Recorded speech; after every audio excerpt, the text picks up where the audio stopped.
Good morning વિદ્યાર્થી મિત્રો. The modern high school Wankaner રસાયણ વિજ્ઞાનના લેક્ચરમાં તમારું સ્વાગત કરે છે.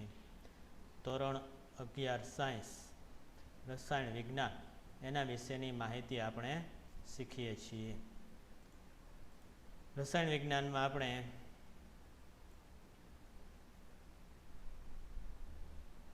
લાસ્ટ લેક્ચરમાં સંયોજન માટે અણુસૂત્ર જાણતા હોય તો એની બંધારણીય અથવા સંઘટનીય ટકાવારી વિશેની માહિતી આપણે શીખી ગયા. સંયોજન અણુસૂત્ર તમને આપેલું છે, એના ઉપરથી બંધારણીય ટકાવારી વિશે માહિતી શીખી ગયા. અમુક દાખલા તમને ગણવા માટે આપેલા છે બંધારણીય ટકાવારી માટેના, જે તમે ગણેલા હશે. નેક્સ્ટ, હવે બંધારણીય ટકાવારી જો જાણતા હોય, અણુસૂત્ર જાણતા નથી પરંતુ બંધારણીય ટકાવારી તો એ પ્રાયોગિક રીતે નક્કી કરી શકાય. કોઈ પણ પદાર્થ એનો નમૂનો હોય તો એનું અણુસૂત્ર જાણતા નથી, તો અણુસૂત્ર નક્કી કરવા માટેની રીત શું? તો એના માટે પહેલાં ગુણાત્મક પૃથ્થકરણ. કોઈ પણ પદાર્થ છે એ મળી આવેલો છે, તો એ કયો પદાર્થ છે એનું સૂત્ર શું છે નક્કી કરવું હોય તો એના માટે પ્રાયોગિક રીત છે પહેલી ગુણાત્મક પૃથ્થકરણ, જે 12મા ધોરણમાં આપણે થોડીક માહિતી શીખીશું. આગળ કોલેજમાં વધુ ગુણાત્મક પૃથ્થકરણ વિશેની માહિતી જો કેમિસ્ટ્રી ભણશો તો આવશે. તો કોઈ પણનું અણુસૂત્ર જાણવા માટે પહેલું સ્ટેપ ગુણાત્મક પૃથ્થકરણ. ગુણાત્મક પૃથ્થકરણની અંદર શું શીખવાનું હોય? જે તે સંયોજન માટે કયા તત્વ રહેલા છે એ તત્વ છે એ શીખવાના થાય. તત્વ વિશેની માહિતી મેળવવા થાય કે કોઈ પણ સંયોજનની અંદર તત્વ કયા કયા છે એ તત્વ નક્કી કરવાના. તો એ ગુણાત્મક પૃથ્થકરણમાં. બીજું આવશે ભારાત્મક પૃથ્થકરણ. જે તત્વ રહેલા છે એનું ટકાવાર દળ કેટલું છે, જે તત્વ રહેલા છે એનું ટકાવાર દળ કેટલું છે તો એ નક્કી કરવાનું આવે, તો એ કહેવામાં આવે છે ભારાત્મક પૃથ્થકરણ. આ બંને શબ્દો આગળના ચેપ્ટરમાં આપણને જાણવા મળશે, શીખવામાં આવશે, માહિતી આવશે, શબ્દો આવશે, એટલે યાદ રાખજો. ગુણાત્મક અને ભારાત્મક પૃથ્થકરણ શું છે, બરાબર છે? તો એ ગુણાત્મક પૃથ્થકરણ અને ભારાત્મક પૃથ્થકરણનો ઉપયોગ કરીને આપણે જે તે ગુણાત્મક પૃથ્થકરણ અને ભારાત્મક પૃથ્થકરણનો ઉપયોગ કરીને તમે સંયોજનના ટકા વિશેની માહિતી મેળવી શકો છો. સંયોજનના ટકા કેટલા છે, કયા સંયોજનની અંદર તત્વ કયા છે અને એ તત્વનું ટકાવાર દળ કેટલું છે તે આપણે નક્કી કરી શકીએ છીએ. કોની મદદથી? ગુણાત્મક અને ભારાત્મક પૃથ્થકરણની મદદથી. નેક્સ્ટ, હવે જો આ ટકાવાર દળ આપણે જાણતા હોય અને તેનું આણ્વીય દળ જાણતા હોય, વળી પાછું આણ્વીય દળ આવ્યું તો આણ્વીય દળ પણ પ્રાયોગિક રીતે નક્કી કરવામાં આવે છે. એ પ્રાયોગિક રીતે નક્કી કરવા માટે આણ્વીય દળ પ્રાયોગિક રીતે નક્કી કરવું છે તો એના માટે આપણા 12મા ધોરણમાં એક ચેપ્ટર છે, એમાં 2-3 રીત આવે છે. આણ્વીય દળ નક્કી કરવાની પદ્ધતિ ઘણી બધી છે, એમાંથી 1-2 રીત છે એ ત્યારે આપણે જોઈશું. આણ્વીય દળ નક્કી કરવાની. આણ્વીય દળ જાણતા હોય, ટકાવાર દળ જાણતા હોય તો જે તે સંયોજનનું સૂત્ર આપણે નક્કી કરી શકીએ છીએ, બરાબર છે? તો એ સંયોજનનું સૂત્ર કેવી રીતના નક્કી કરવું? તો એના માટે પ્રાયોગિક પદ્ધતિની મદદથી સંયોજનના ટકા કેટલા છે આપણને આપી દીધેલા છે, આણ્વીય દળ આપણને આપી દેલું, તો એના ઉપરથી અત્યારે આપણે અણુસૂત્ર છે એ નક્કી કરવાનું છે. તો એ અણુસૂત્ર નક્કી કરવા માટે આણ્વીય સૂત્ર અને પ્રમાણસૂચક સૂત્ર, પહેલાં અણુસૂત્ર અને ત્યાર પછી એનું પ્રમાણસૂચક સૂત્ર આપણે નક્કી કરવાનું રહેશે, બરાબર છે? તો એ પહેલાં પ્રમાણસૂચક સૂત્ર નક્કી કરવાનું અને એના ઉપરથી અણુભારનો ઉપયોગ કરીને અણુસૂત્ર નક્કી કરવાનું છે, બરાબર છે? તો એ કેવી રીતના નક્કી થાય તો એના માટેની પદ્ધતિ આપણે અત્યારે શીખવાની છે. એના માટેની રીત અત્યારે શીખવાની થાય છે. એમાંથી પ્રમાણસૂચક સૂત્ર, જે તે સંયોજન માટે પ્રમાણસૂચક સૂત્ર સંયોજનમાં રહેલા જુદા જુદા પરમાણુની પૂર્ણ સંખ્યાનો સરળ ગુણોત્તર બતાવે છે. અણુસૂત્ર અને પ્રમાણસૂચક સૂત્ર બંને વચ્ચે તફાવત શું? તો એમાં પ્રમાણસૂચક સૂત્ર, દાખલા તરીકે ઇથેન નામ સાંભળ્યું છે તમે, ઇથેનનું અણુસૂત્ર કેટલાને આપણે યાદ કરો?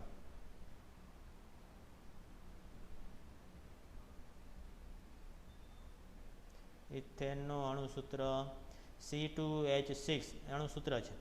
C2H6 એ ઇથેનનું અણુસૂત્ર છે. તો એ અણુસૂત્ર છે એની અંદર દરેક તત્વનું પ્રમાણ કેટલું, તો એને કહેવામાં છે પ્રમાણ સૂચક સૂત્ર. આથી અણુસૂત્ર. હવે એનું પ્રમાણ સૂચક સૂત્ર શું થાય, તો CH3. આ એનું પ્રમાણ સૂચક સૂત્ર થયું. કાર્બન 2 એની સાપેક્ષમાં હાઇડ્રોજન 6 છે, તો એકની સાપેક્ષમાં કેટલા, તો આ થયું એનું પ્રમાણ સૂચક સૂત્ર, આ થયું એનું અણુસૂત્ર. તો આ પ્રમાણ સૂચક સૂત્ર અને અણુસૂત્ર આ પ્રમાણે જોવા મળે છે. તો અત્યારે પરમાણુઓની સંખ્યાનો પૂર્ણ સંખ્યાનો ગુણોત્તર, તો એ કહેવામાં આવે છે પ્રમાણ સૂચક સૂત્ર. જ્યારે અણુસૂત્ર સંયોજનના અણુમાં રહેલા જુદા જુદા પ્રકારના પરમાણુની ચોક્કસ સંખ્યા દર્શાવશે, તો એ થશે આપણું અણુસૂત્ર. જો સંયોજનમાં જુદા જુદા તત્વોની દળ ટકાવારી જાણતા હોઈએ તો તેનું પ્રમાણ સૂચક સૂત્ર નક્કી કરી શકીએ છીએ. અને જો મોલર દળ જ્ઞાત એટલે કે જાણીતું હોય તો એના માટે આણ્વીય સૂત્ર પણ આપણે નક્કી કરી શકીએ છીએ. કોઈ પણ પદાર્થ છે એના માટે મોલર દળ જાણતા હોય, શું જાણતા હોય, મોલર દળ જો જાણતા હોય તો એના પ્રમાણ સૂચક સૂત્ર ઉપરથી અણુસૂત્ર આપણે નક્કી કરી શકીએ છીએ. બરાબર છે. તો એ કેવી રીતના અણુસૂત્ર નક્કી કરવાનું, તો એના માટેનું એક ઉદાહરણ આપેલું છે. એ ઉદાહરણ આપણે જોઈએ કે અણુસૂત્ર નક્કી કરવું હોય તો એના માટે કઈ પદ્ધતિ છે. બરાબર છે. તો એના માટેનું એક ઉદાહરણ છે, અત્યારે જોઈએ આપણે. એક સંયોજન જેની અંદર હાઇડ્રોજન 4.07, કાર્બન 24.47 ને અહીંયા 27 છે, 24.27, 24.47 છે. તો એ કાર્બન અને 71.65% ક્લોરીન ધરાવે છે. 24.47% કાર્બન, 71.65% ક્લોરીન. તો તેનું મોલર દળ 98.96 ગ્રામ પ્રતિ મોલ છે. 98.96 ગ્રામ પ્રતિ મોલ છે. તો તેનું પ્રમાણ સૂચક સૂત્ર અને આણ્વીય સૂત્ર છે એ નક્કી કરવાનું છે.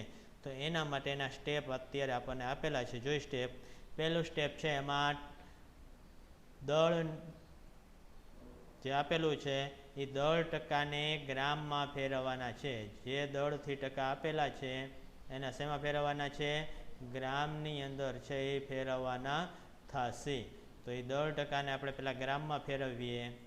જે તે સંયોજનના દળ ટકા આપેલા છે, કેટલા દળ ટકા છે, તો એ સંયોજન માટે છે એને ગ્રામમાં ફેરવવાના થાય છે દળ ટકાને. બરાબર છે. સૌથી પહેલાં જેટલું દળ આપેલું છે એને ગ્રામમાં ફેરવવામાં આવે છે, પહેલું સોપાન. દાખલા તરીકે અત્યારે ટકાવાર છે એમાંથી 100 ગ્રામ ધારી લઈએ. ટકા આપેલા છે એટલે 100ની સાપેક્ષમાં.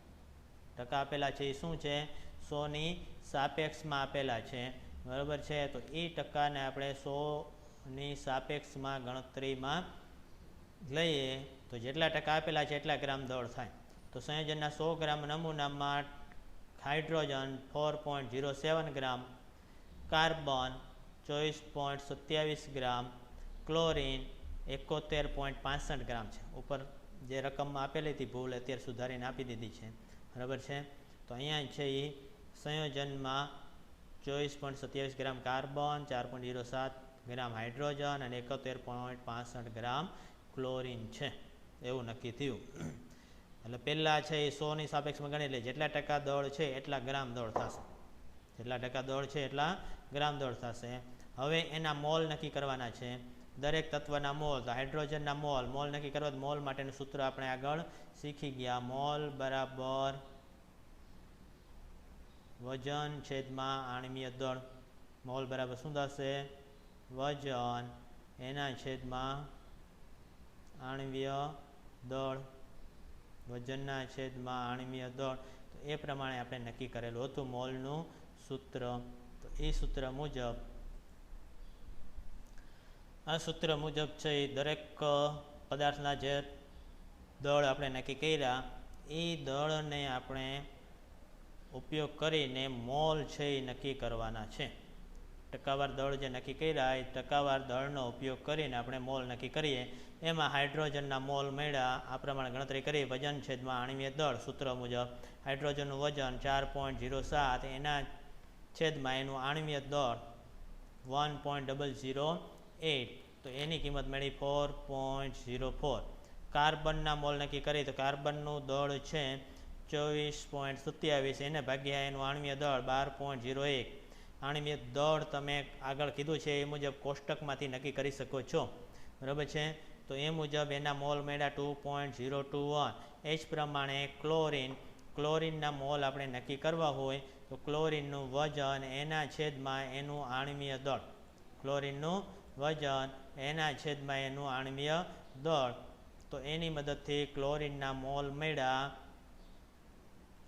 71.65 ભાગ્યા 35.453, એટલું એનું આણ્વીય દળ છે. એટલે ક્લોરીનના મોલ મળેલા છે 2.021, બરાબર છે. આ દરેકના મોલ મળ્યા છે એ મોલ માટેનો ગુણોત્તર અત્યારે આપણે ધ્યાનમાં રાખી આ દરેક જે ગુણોત્તર મળ્યો છે. હવે એના પછીના નેક્સ્ટ સ્ટેપમાં આ જે મોલની કિંમત મળેલી છે એ મોલની કિંમતને ગુણોત્તરમાં ફેરવવાના છે. મતલબ આ દરેક જે મોલની કિંમત આપેલી છે એમાંથી સૌથી નાની સંખ્યા જે છે એના વડે દરેક મોલની કિંમતને ભાગાકાર કરવાનો છે. 4.04 એને ભાગ્યા સૌથી નાની કિંમત, આ બે સરખી છે એટલે બે ગમે તે લઈ શકો. 2.021 એને ભાગ્યા પણ 2.021, અહીંયા 2.021 છે એને ભાગ્યા પણ 2.021, એને કહેવામાં આવે છે ગુણોત્તર. આ ગુણોત્તર છે એ આપણે નક્કી કરીએ આના પછીના સ્ટેપમાં. એટલે ત્રીજું સોપાન થશે ગણતરીમાં મળેલી મોલની સંખ્યાનો સૌથી નાની સંખ્યા વડે ભાગાકાર.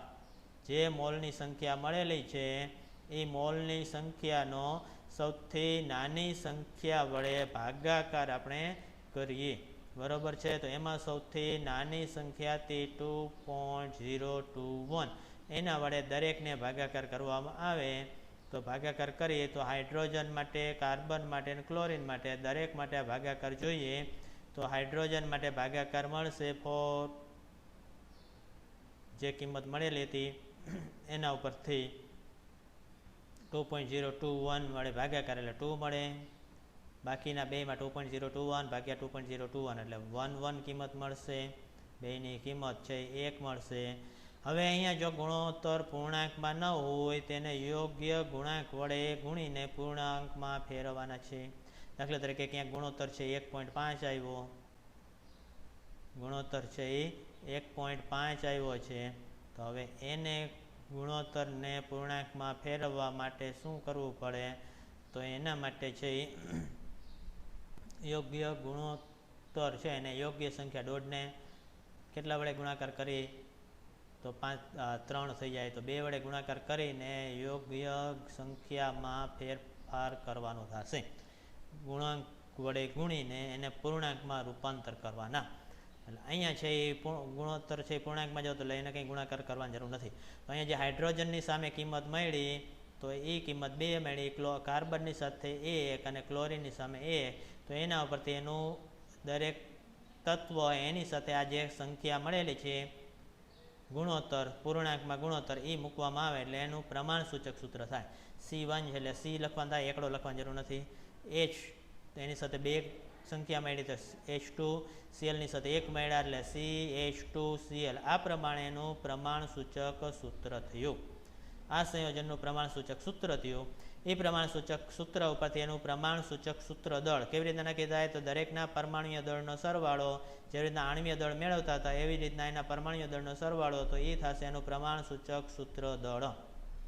પ્રમાણ સૂચક સૂત્ર દળ કાર્બન માટે 12.01, H માટે 1.008, એને ગુણ્યા 2, હાઇડ્રોજન 2 છે એટલા માટે Cl 35.453 બધાયનો સરવાળો 49.48 એ 49.48 એ પ્રમાણસૂચક સૂત્ર દળ થયું. પ્રમાણસૂચક સૂત્ર દળ જે છે એના માટે ભાગાકાર કરવામાં આવે મોલર દળનો ભાગાકાર પ્રમાણસૂચક સૂત્ર દળ વડે કરવામાં આવે એટલે એની મદદથી n મળશે, ગુણાંક n. આ કિંમત મળી, ગુણાંક nની કિંમત છે એ મળશે. બરાબર છે. એ ગુણાંક nની કિંમત એટલે આપણને અણુસૂત્રને કેટલા વડે ગુણાકાર કરવો એ માહિતી મળે. એટલે આ કિંમત મળી n માટે સૂત્ર છે n બરાબર મોલર દળ એના છેદમાં પ્રમાણસૂચક સૂત્ર દળ. મોલર દળ આપણે રકમમાં આપેલું હોય છે. જો આપેલું ન હોય તો અણુસૂત્ર બદલે ખાલી પ્રમાણસૂચક સૂત્ર જ મેળવવાનું. બરાબર છે. અત્યારે મોલર દળ આપેલું હતું 98.96. પ્રમાણસૂચક સૂત્ર દળ આપણે નક્કી કર્યું 49.48. બેનો ભાગાકાર એટલે n મળ્યા ગુણાંક. એ ગુણાંક વડે પ્રમાણસૂચક સૂત્રને ગુણાકાર કરવામાં આવે એટલે અણુસૂત્ર નક્કી થાય. એટલે પ્રમાણસૂચક સૂત્ર થયું CH2Cl n બરાબર 2. 2 વડે ગુણાકાર, દરેક પરમાણુને 2 વડે ગુણાકાર C2H4Cl2. આ થયું આપણું અણુસૂત્ર. આ શું થયું? અણુસૂત્ર. સૌથી પહેલાં જે ટકાવાર દળ આપ્યું છે એને ગ્રામમાં ફેરવવાનું. ગ્રામમાં ફેરવા પછી એના જે ગ્રામમાં મળેલું છે એના મોલ નક્કી કરવાના. મોલમાં જે કિંમત મળી છે એમાં સૌથી નાની કિંમત હશે એના વડે દરેક મોલને ભાગાકાર કરવાનો એટલે આપણને ગુણોત્તર મળશે. એ ગુણોત્તર છે એને પૂર્ણાંકમાં ફેરવવાનો, નજીકના પૂર્ણાંકમાં. એ હજુ અપૂર્ણાંક હોય તેને પૂર્ણ સંખ્યામાં ફેરવવાના. યોગ્ય ગુણાંક 2, 3, 4 વડે ગુણાકાર કરીને આ જે મળી એ કિંમત દરેક પરમાણુની સંખ્યા થશે. એની મદદથી પ્રમાણસૂચક સૂત્ર થાય. એ પ્રમાણસૂચક સૂત્ર જે મળ્યું છે એનું પ્રમાણસૂચક સૂત્ર દળ નક્કી કરવાનું. પ્રમાણસૂચક સૂત્ર દળ નક્કી કર્યા પછી મોલર દળ છેદમાં પ્રમાણસૂચક સૂત્ર દળ એટલે એ કિંમત મળી એને કહેવામાં આવે છે n. આ nની જે કિંમત મળી છે એના વડે પ્રમાણસૂચક સૂત્રનો ગુણાકાર કરો એટલે એ કિંમત મળે દરેક તત્વની સંખ્યાની. એની મદદથી અણુસૂત્ર બને છે. શું બનશે? અણુસૂત્ર છે એ નક્કી થાય છે. ફરીથી શોર્ટમાં તમારે આવું ગણતરી લાંબી ન કરવી હોય તો એક નાનું કોષ્ટક એટલે બાજુમાં એમનામાં આવતું જાય એની મદદથી MCQ કે ઓબ્જેક્ટિવમાં તમે ગણતરી કરી શકો છો. દાખલામાં પણ એ જ પ્રમાણે ગણતરી કરી શકો છો. કેવી રીતના? તો આપણે જોઈએ કે આનું પ્રમાણસૂચક સૂત્ર કેવી રીતના નક્કી કરવું. ફરીથી આ જ ઉદાહરણ છે એ આપણે જોઈએ કે પ્રમાણસૂચક સૂત્ર અને અણુસૂત્ર કેવી રીતના નક્કી થાય છે. બરાબર છે. તો એ ઉદાહરણ માટે છે એ આપણને જે કિંમત આપેલી છે તો એ કિંમતની અંદર ફરીથી આપણે ગણતરી જોઈએ.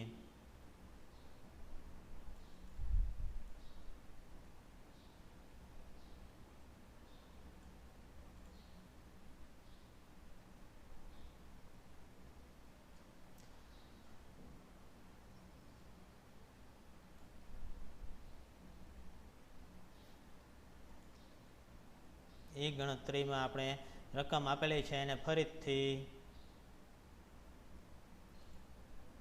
કેવી રીતના ગણતરી કરી શકાય એના માટેની કિંમત કેવી રીતના નક્કી થાય તે નક્કી કરીએ. એક સંયોજન માટે તમને આપી દીધું છે ફરીથી કાર્બન, હાઇડ્રોજન અને ક્લોરીન 3 ઘટક તત્વો છે. એ દરેક ઘટક તત્વો કાર્બન, હાઇડ્રોજન અને ક્લોરીન એમાંથી દરેક તત્વ પહેલાં લખવાના. પહેલા સ્ટેપની અંદર પહેલા સ્ટેપમાં શું લખવાનું થશે? દરેક ઘટક તત્વો છે એ લખવાના છે. તો એ ઘટક તત્વો એક આપણે કોષ્ટક બનાવી નાખવાનું.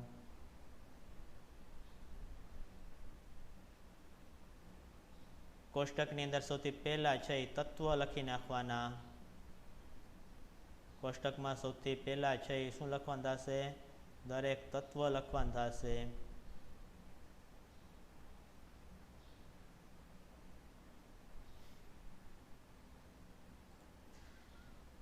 તત્વના જે તે ટકા આપેલા છે તે લખી નાખી. તત્વના ટકા, જે તે તત્વ અને તત્વના ટકા.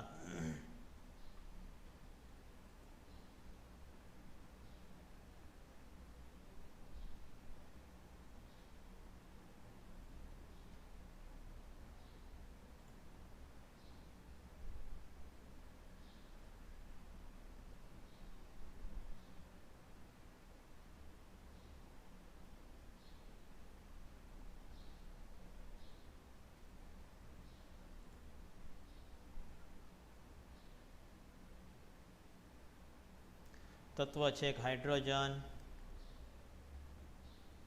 બીજું છે કાર્બન, ત્રીજું છે ક્લોરીન. દરેકના આપણે ટકા લખી એટલે ટકા ઉપરથી એનું દળ છે એ નક્કી થશે. એ દળ છે એ લખી નાખી, જે તે દળ આવતું હોય તે. બરાબર છે. કેટલું દળ આવેલું છે તો જે તે તત્વનું દળ છે એ આપણે આપેલું છે. ટકા ઉપરથી દળ નક્કી કરીએ. હાઇડ્રોજન માટે 4.07 હાઇડ્રોજનનું દળ. ત્યાર પછી નેક્સ્ટ બીજું છે કાર્બન. કાર્બન માટે દળ છે 24.27. બરાબર છે. એ એક સુધારો કરી નાખજો. Next chlorine. ક્લોરીન માટેનું દળ આપેલું છે 71.65. આ તત્વના દળ છે એ નક્કી થઈ ગયા. હવે તત્વના દળ ઉપરથી આપણે એનું પરમાણુય દળ વડે ભાગાકાર કરીને મોલ નક્કી કરવાના છે. પરમાણુય દળ વડે ભાગાકાર કરો એટલે એના શું નક્કી થશે?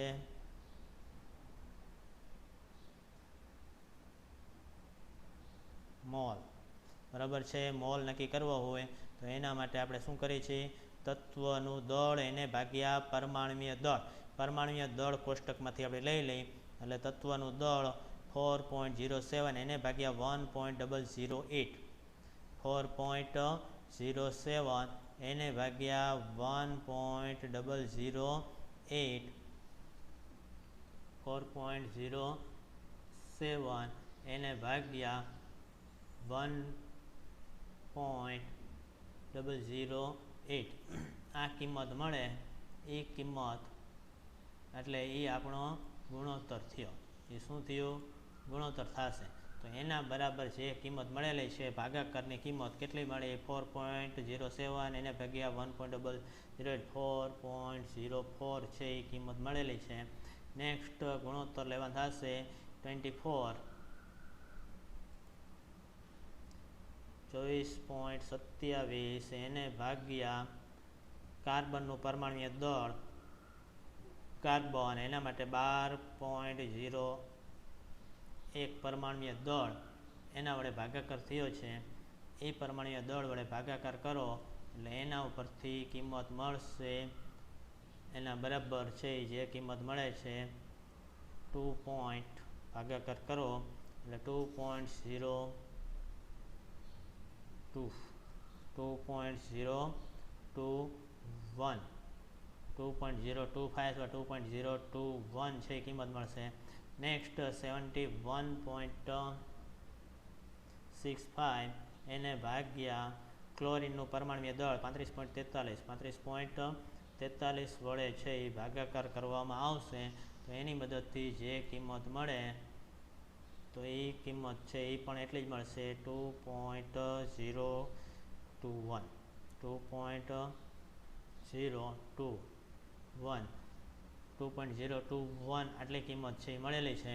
હવે આપણે છે એ આ જે ગુણોત્તર મળેલો છે એ ગુણોત્તર પરથી કિંમત નક્કી કરવાની થાય છે. સૌથી નાની કિંમત. એ નાની કિંમત જે મળેલી છે એ નાની કિંમત વડે બધાને ભાગાકાર કરવાનો છે. તો આમાં સૌથી નાની કિંમત કઈ મળી? 2.021. એ 2.021 વડે છે એ દરેક ગુણોત્તરને ભાગાકાર કરો એટલે એની મદદથી સાદો ગુણોત્તર છે એ મળશે. કેવો ગુણોત્તર? સાદો ગુણોત્તર છે એ નક્કી થાય છે.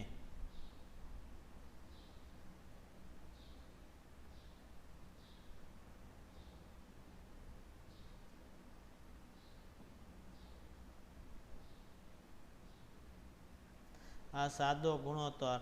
તો એ સાદો ગુણોત્તર મેળવવા માટે 4.04 એને ભાગ્યા 2.021 4.04 એને ભાગ્યા 2.021 તો એ કિંમત જે મળેલી છે એ કિંમત આપણો સાદો ગુણોત્તર છે એ નક્કી કરશે બરાબર છે એ સાદા ગુણોત્તર મુજબ 1.99 કિંમત મળશે 1.99 તો એ લગભગ ગુણોત્તર કેટલો થાય તો એ નજીકના પૂર્ણાંકમાં મૂકી દેવાનો શેમાં મૂકી દેવાનો 1.99 જે કિંમત મળેલી છે એને આપણે નજીકના પૂર્ણાંકમાં મૂકી તો 1.99 છે એ મૂકવાની નથી અત્યારે એની કિંમત છે એ નજીકના પૂર્ણાંકમાં મૂકી દેવાની એટલે એ કિંમત થશે 2.021 એને ભાગ્યા છે એ 2.021 તો એ કિંમત મળશે 1 2.021 ભાગ્યા 2.021 એટલે એ કિંમત મળશે 1 ફરીથી 4.04 એને ભાગ્યા 4.04 જે આ કિંમત મળેલી છે તો એ કિંમત છે એને ભાગ્યા સૌથી નાની કિંમત એને ભાગ્યા સૌથી નાની કિંમત તો એના વડે ભાગાકાર કર્યો એટલે એ આપણને કિંમત છે એ મળી ગઈ બરાબર છે આ દરેક સંખ્યા છે એને ભાગાકાર કરવાનો થશે એટલે આપણને સાદો ગુણોત્તર મેળવો સાદા ગુણોત્તરને છે એ પૂર્ણાંકમાં ફેરવો સાદા ગુણોત્તરને શેમાં ફેરવીએ પૂર્ણાંકમાં તો અત્યારે પૂર્ણાંક ડાયરેક્ટ મળી જ ગયું છે જો અહીંયા 1.5 મળ્યું તો બે વડે ગુણાકાર કરીને પૂર્ણાંકમાં ફેરવાનું થાય આ પૂર્ણાંક મળી ગયો છે તો એના ઉપરથી આપણું સૂત્ર છે એ નક્કી થશે એ પ્રમાણસૂચક સૂત્ર નક્કી થાય કેવું સૂત્ર નક્કી થશે પ્રમાણસૂચક સૂત્ર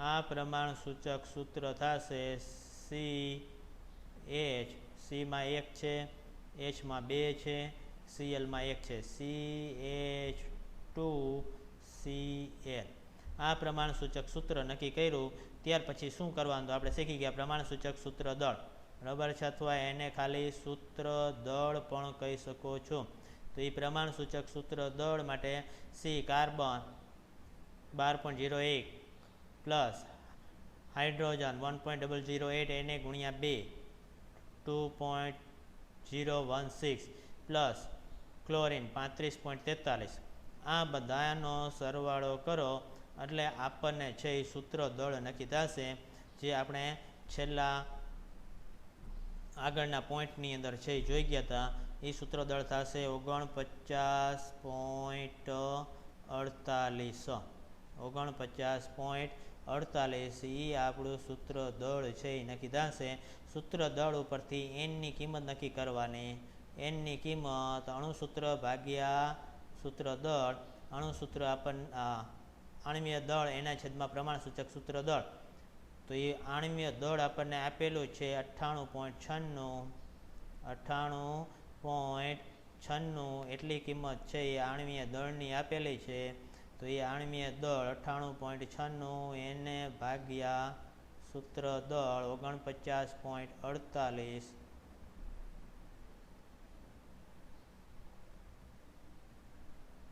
49.48 બેયનો ભાગાકાર કરો એટલે એ કિંમત આપણને મળશે 2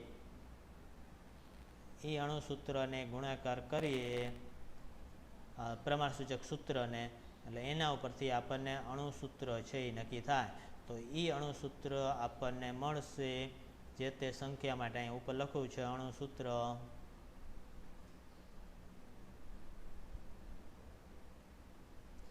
આપણું અણુસૂત્ર નક્કી થશે આના ઉપરથી 2 વડે ગુણાકાર કરી જે પ્રમાણસૂચક સૂત્ર મળેલું હતું CH2Cl એને 2 વડે ગુણાકાર કરીએ એટલે C2H4Cl2 એ આપણું અણુસૂત્ર થશે આના માટે આણ્વીય દળ નક્કી કરો તો આણ્વીય દળ પણ આટલું છે મળી આવશે 98.46 છે એ નક્કી 98.96 છે નક્કી થશે તમે ગણતરી કરી શકો છો આ મુજબ છે એ તમારે અણુસૂત્ર આટલી ગણતરી દ્વારા છે એ ડાયરેક્ટ નક્કી કરી શકો છો બરાબર છે ફરીથી તત્વ લખવાનું, એનું દળ જે ટકાવાર દળ આપ્યું છે એને ગ્રામમાં ફેરવી નાખ્યું, એના મોલ મેળવવાના, વજન છેદમાં આણ્વીય દળ એટલે મોલ મેળ્યા. મોલનો જે કિંમત મળેલી છે એમાંથી સૌથી નાની કિંમત વડે દરેકને ભાગાકાર કરવાનો. આ જે દરેક કિંમત છે 4.04 એને ભાગ્યા 0.021 1.99 એટલે એ લગભગ સાદો ગુણોત્તર 2 થાય. 2.021 1 થયો, 2.021 એ કિંમત પણ 1 થશે. આ કિંમતનો ઉપયોગ કરીને આ તત્વ હાઇડ્રોજન તો એની સંખ્યા 2, ક્લોરિન એની સંખ્યા 1, કાર્બનની સંખ્યા 1, તો CH2Cl પ્રમાણસૂચક સૂત્ર થશે. C પહેલાં કેમ લખ્યું તો આપણે જાણીએ છીએ તત્વ ધન વીજભાર ધરાવતા હોય છે આગળ લખવામાં આવે છે. તો કાર્બનિકમાં કાર્બન છે સૌથી પહેલાં લખવામાં આવે છે, કાર્બનિક સંયોજન હશે એમાં કાર્બન છે સૌથી પહેલાં લખવામાં આવે છે. તો એ C એની કિંમત 1 એટલે 1 લખો, હાઇડ્રોજન એમાં 2 કિંમત મેળવી એટલે 2 લખ્યા, ક્લોરિન 1 મેળવ્યા. આ પ્રમાણે સૂત્ર એના ઉપરથી સૂત્રદળ ઉપરથી એની કિંમત ઉપરથી અણુસૂત્ર. આટલી પ્રોસેસ તમારે કરવાની થાય છે. આવો જ એક દાખલો તમને હોમવર્કમાં આપું છું, એ તમારે છે એ ગણવાનો છે, બરાબર છે. એની મદદથી તમારે અણુસૂત્ર નક્કી કરવાનું છે. આયન ઓક્સાઇડનું આણ્વીય સૂત્ર ગણો. અણુ ભાર આપેલ નથી એટલે પ્રમાણસૂચક સૂત્ર તમારું જે થશે એ અણુસૂત્ર થશે. આયન Fe એના ટકા આપેલા છે અને ઓક્સિજનના ટકા આપેલા છે. આ હોમવર્કમાં તમારે ગણવાનો છે, બરાબર છે. આ પ્રમાણેની ગણતરી કરો એટલે એની મદદથી જે સૂત્ર મળશે એ Feની કંઈક સંખ્યા હશે અને ઓની કંઈક સંખ્યા હશે. એ તમને જવાબ છે નેક્સ્ટ લેક્ચરમાં આપીશું. Clear? Thank you very much. Next લેક્ચરમાં આપણે મળીએ.